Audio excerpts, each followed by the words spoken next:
Okay. Hello. Happy Monday. Hello, everyone.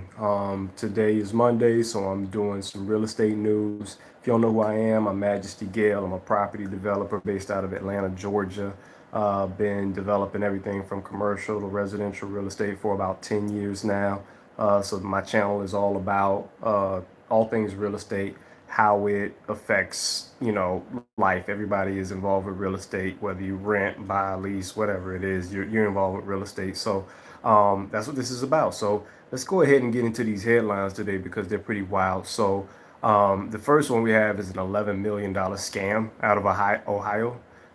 We also going to talk about the boom in Dubai. There's a real estate boom happening in Dubai. I'm sure you guys hear about Dubai pretty often. And also, I'm in Atlanta, so the final story is very personal to me.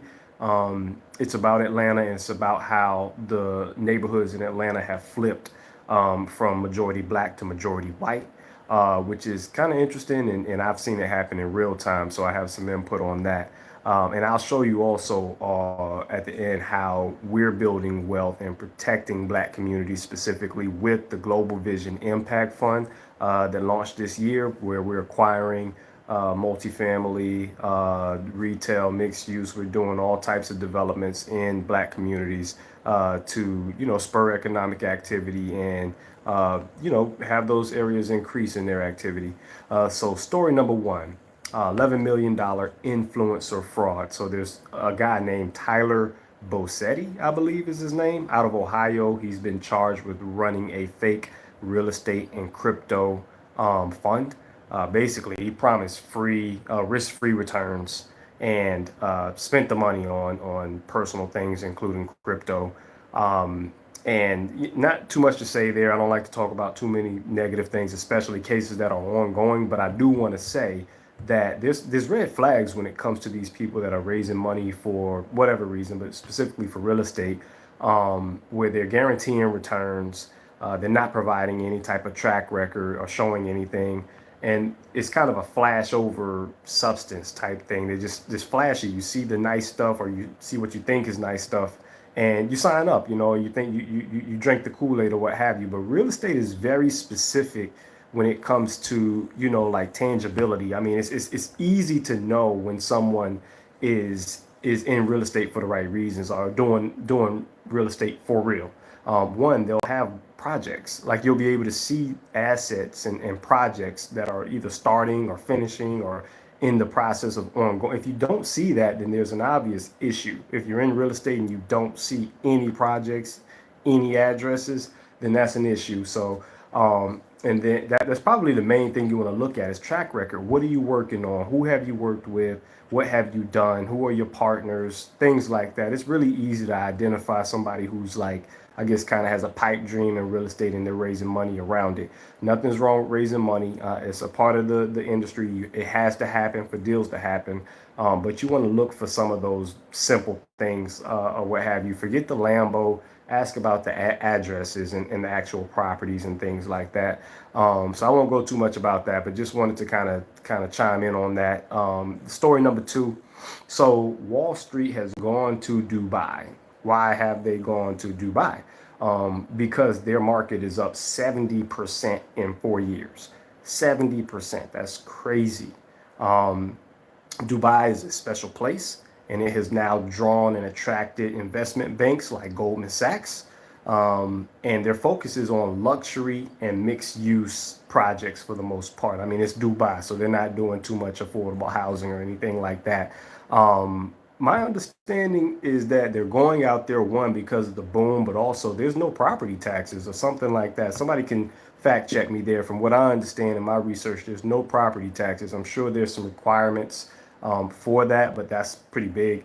Also, it seems to become a hub for wealth. Like all the wealth is kind of concentrating to Dubai, or at least traveling to see what's going on. I think it's pretty special and pretty, magnificent what they're doing out there. I think it's a great example for what could be done in America. It's a beautiful looking place. I feel like America could look beautiful like that if we took those types of risks and did those types of projects. But I know we have different issues over here. Um, there are some risk involved with real estate in Dubai specifically. They're building so much so quick that it's like there's an oversupply problem. There's going to be more property available than there is demand, potentially. The prices are high because it's a luxury community. So, it's like, okay, everybody can't afford this. So how do you make that work? And then they also have a limited amount of property even to develop. So, I would love to hear your thoughts about Dubai, investing in Dubai. Would you invest in Dubai? Do you think it's like overheated, oversaturated? Do you think there's opportunity still there? If you've been there, I'd love to hear about your experience as well. I hear great things about Dubai, not in terms of living there, but in terms of doing business there, going there, but leaving. So anyway, love to hear your thoughts about that. Story number 3 is about my city, Atlanta, Georgia. Specifically, there was a article that came out recently that said that Atlanta has now flipped from being majority black to majority white in some key neighborhoods and we're talking about the city of Atlanta here, not necessarily Metro Atlanta, which is expansive, but the city of Atlanta. And I can say, being here since '07, that I saw the change happen myself in a lot of communities, and it's driven by, the home prices have spiked in these areas. I mean, they've gone from 150,000 to 650 to 750,000 in these areas. So it's pushing out the people that lived in those areas, which a lot of people call gentrification or what have you. There's not a lot of protections, or a lot of relief available for those people that live in those areas. A lot of them were senior citizens who bought their homes a long time ago, but can no longer afford to live there. When the home prices go up like that, it also changes the property taxes and things like that. You start having some challenges when it comes to that. Also, outside investors have come to these areas in droves. They're willing to pay way more than individuals are. They have much more resources and capital, and their strategy is much more long term. So they're able to invest in these areas, not needing the same exact return metrics as an individual would. There's a lot of reasons that happened. I think a big part of it is that there hasn't been capital that's come in to help keep those people in place, or to create an affordable product to keep those people in place as quickly as there has been gentrification. I've been operating in these spaces for some time now, and I have to admit that there's not a lot of support when it comes to building affordable housing. There's actually more resistance sometimes, or I've even, my nonprofit has done programs to where we give grants to homeowners in these areas so they can rehab their houses and stay in place, or what have you. So there's a lot of senior citizens that are being displaced from this. Some are passing without having, estate planning or wills in place to pass their property along to someone else. Investors are coming in and grabbing them for nothing. There's also tax bills that aren't getting paid. So investors are coming in and grabbing those for nothing. So it happens over time, but I can say that I saw it happen, and it's not necessarily something that I'm happy about. Not in terms of the race thing at all, or whatever, because I do think that it takes all races for us to be as successful as possible, but it is a factor. So with that said, I do want to let you guys know that we launched the Global Vision Impact Fund this year for this express reason.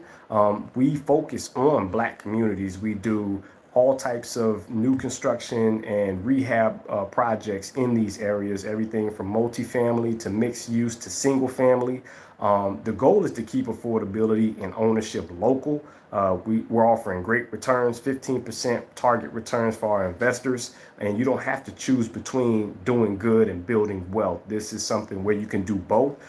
If you're interested, please reach out. We're doing a lot of great things in the community. We have, multifamily projects that we're flipping. We have some that we're building. If you're interested, just reach out. In the meantime, if you like this type of information, please like, subscribe, and comment below. And let me know your thoughts on these news stories. And I look forward to catching you guys on the next video.